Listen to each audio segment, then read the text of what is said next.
कि 1947 तो पहला कि सिखां ने सब तो ज़्यादा कुर्बानियां कीतियां कि असी सिख कुर्बानी करन तो बाद फैसले करते हैं कि साडी मंग की है।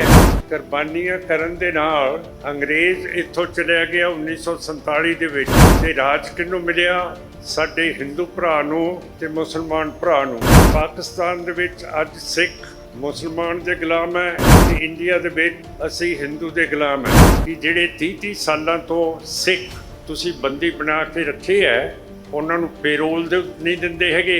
सौदे साध राम रहीम नूं पेरोल मिल जाती है।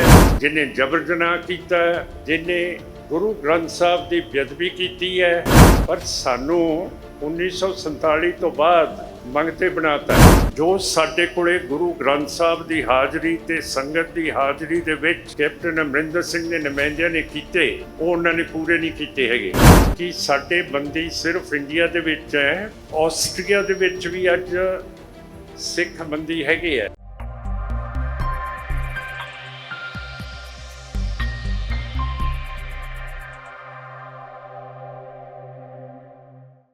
सत्कारयोग पंथ दे महान जथेदार साहबान, बीबी साहबान, प्रधान साहब, STPC दे निमरता साहब, तुहानूं सारिआं नूं निमरता सहित फतेह अर्ज करते हैं। वाहिगुरू जी का खालसा, वाहिगुरू जी की फतेह। सिख कौम दे विच बंदी अज दी दिहाड़ी नहीं बने। गुरु नानक साहब नूं भी बाबर ने कैद किया सीगा, पर उन्हां दी रिहाई होई सीगी।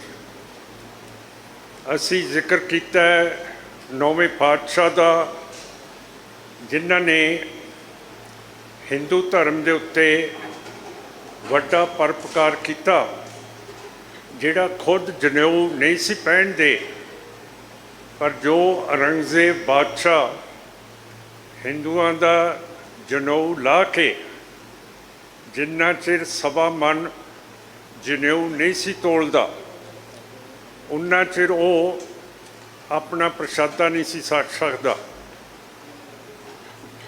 इहो जिहियां चीज़ां साडे हाकमां नूं याद हुंदियां, पर छेवें पातशाह की जदों रिहाई हुई ग्वालियर के किले तो उन्होंने भी जहांगीर बादशाह नूं कहा कि मैं रिहाई नहीं लेनी जिन्ना चिर 52 हिंदू राजे मेरे नाल रिहा नहीं करेगा। जहांगीर बादशाह ने महाराज का हुक्म मन्निया और वो 52 हिंदू राजे महाराज के नाल रिहा किए। पर मैनू समझ नहीं है कि 1947 तो पहला आपां कहंदे हैं कि सिखां ने सब तो ज़्यादा कुर्बानियां कीतियां कि असी सिख कुर्बानी करन तो बाद फैसले करते हैं कि साडी मंग की है। कुर्बानियां करन दे नाल अंग्रेज़ इत्थों चलिया गया 1947 दे विच ते राज किहनूं मिलिया साडे हिंदू भरा नूं ते मुसलमान भरा नूं। मुसलमान नूं पाकिस्तान, हिंदू नूं इंडिया। जिहड़ी अज इत्थे बैठक है ये तां ही बैठक है कि पाकिस्तान दे विच अज सिख मुसलमान दे गुलाम है ते इंडिया दे विच असी हिंदू दे गुलाम है। कि हुण सारे जीवनां दे विच असी अपनी तकदीर दा फैसला नहीं करांगे, किसे हत्थ दे विच फड़ावांगे।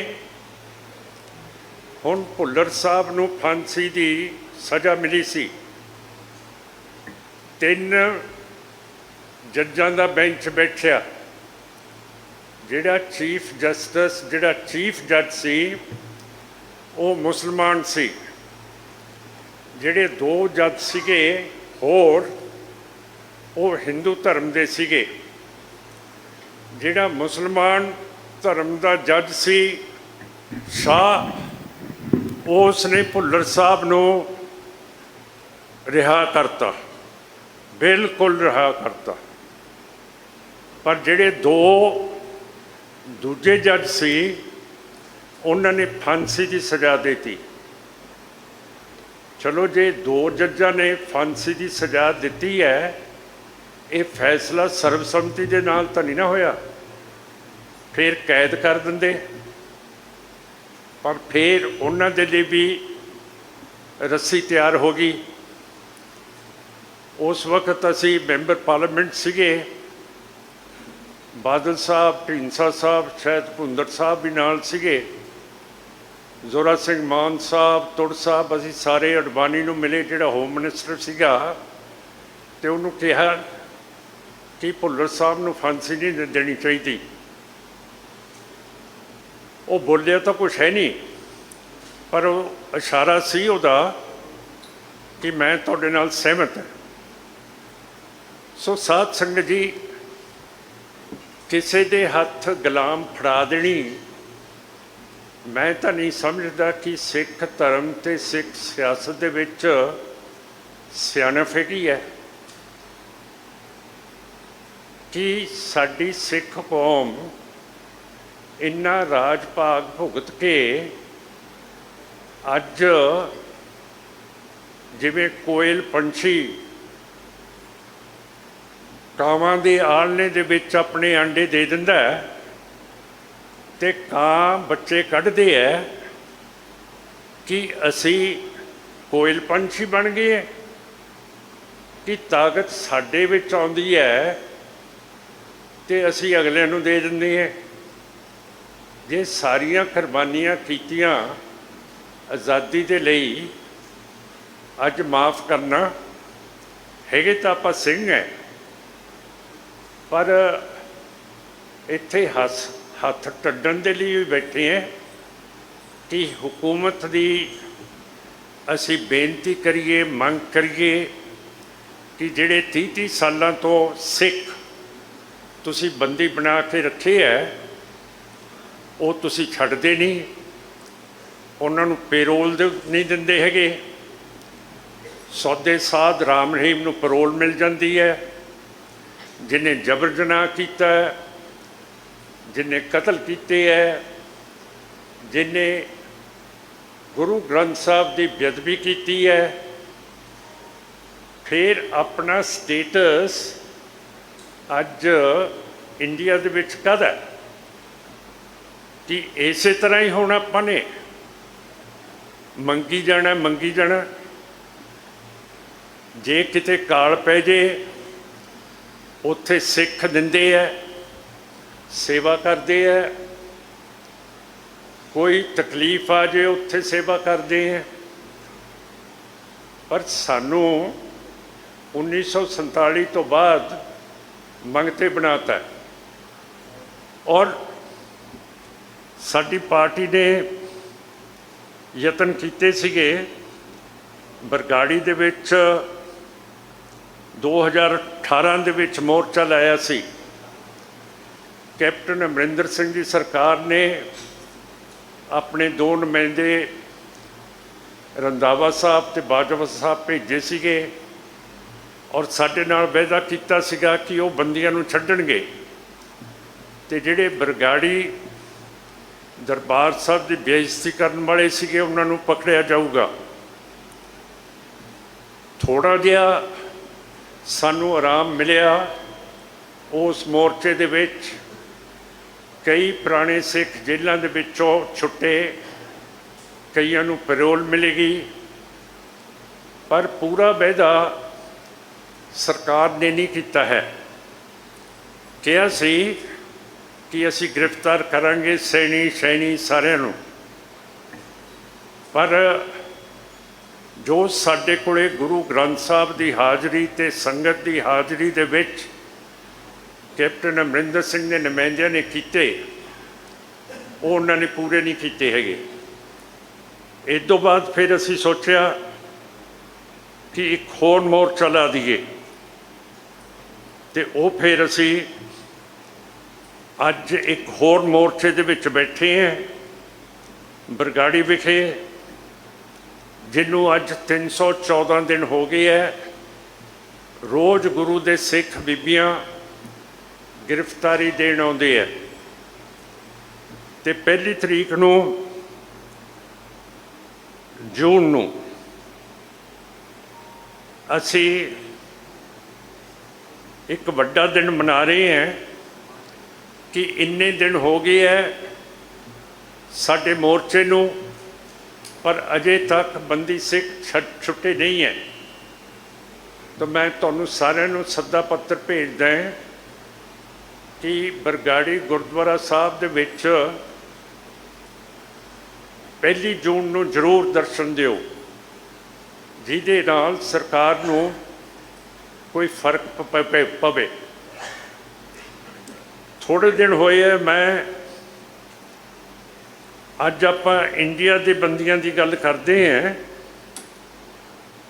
मैं संगरामा विखे गया सी, उत्थे भाई हरजिंदर सिंह मिलिया, जिन्हें 34 साल बरतानिया की जेल दे विच कट्टे है।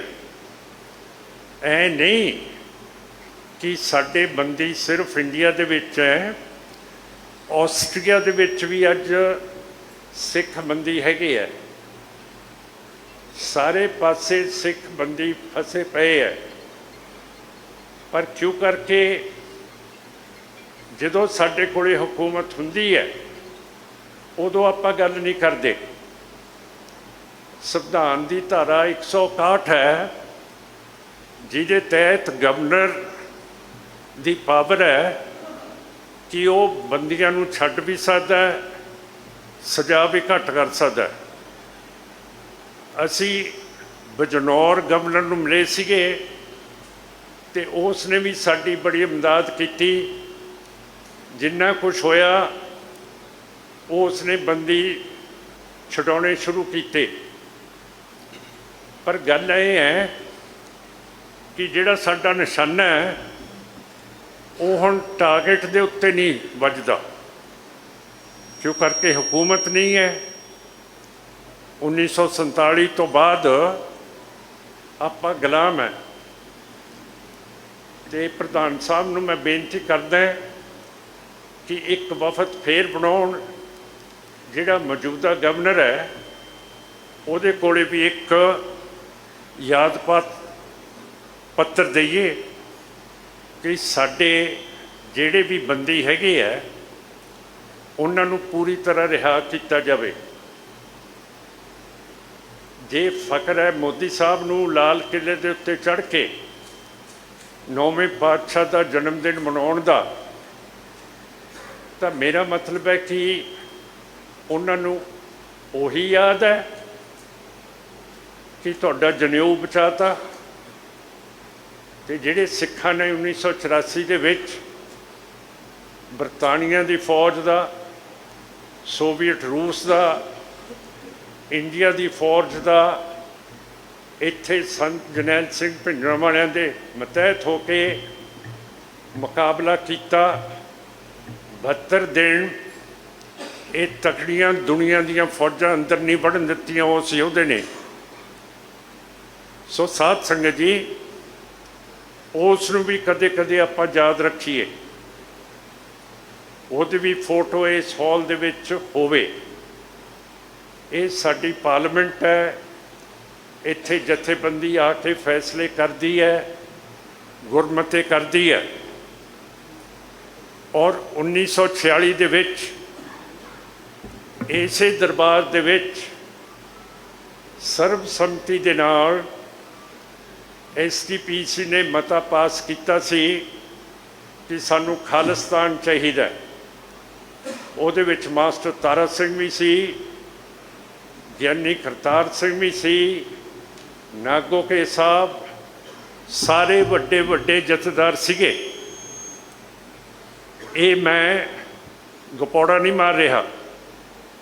ਇਹ ਸਾਡੇ ਬਜ਼ੁਰਗਾਂ ਨੇ ਇਸ ਹਾਲ ਦੇ ਵਿੱਚ ਖਾਲਿਸਤਾਨ ਦਾ ਮਤਾ ਪਾਸ ਕੀਤਾ ਹੋਇਆ। ਹੁਣ ਮੈਂ ਜ਼ਿਆਦਾ ਤਾਂ ਨਹੀਂ ਕਹਿਣਾ ਚਾਹੁੰਦਾ, ਮੈਂ ਚਾਹੁੰਦਾ ਕਿ SGPC ਫੇਰ ਉਸ ਮਤੇ ਦੀ ਤਾਈਦ ਕਰੇ।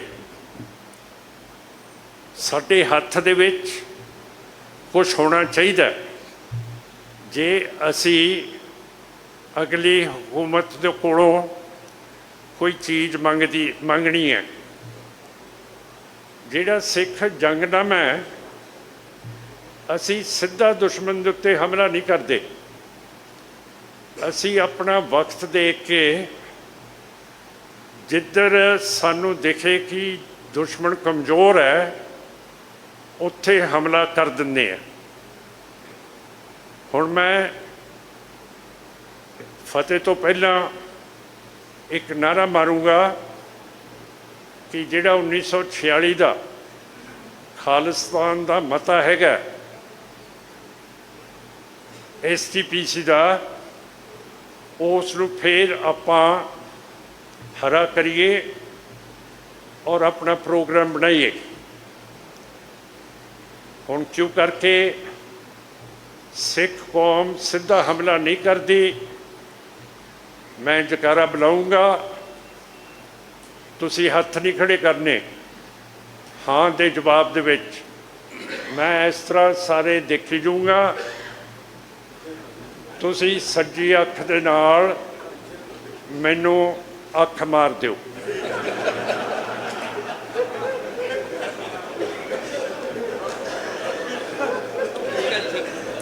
ਬੋਲੇ ਸੋ ਨਿਹਾਲ।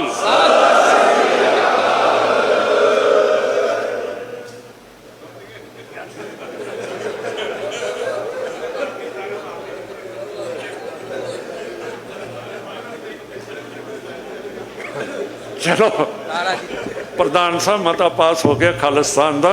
ਵਾਹਿਗੁਰੂ ਜੀ ਕਾ ਖਾਲਸਾ, ਵਾਹਿਗੁਰੂ ਜੀ ਕੀ ਫਤਿਹ।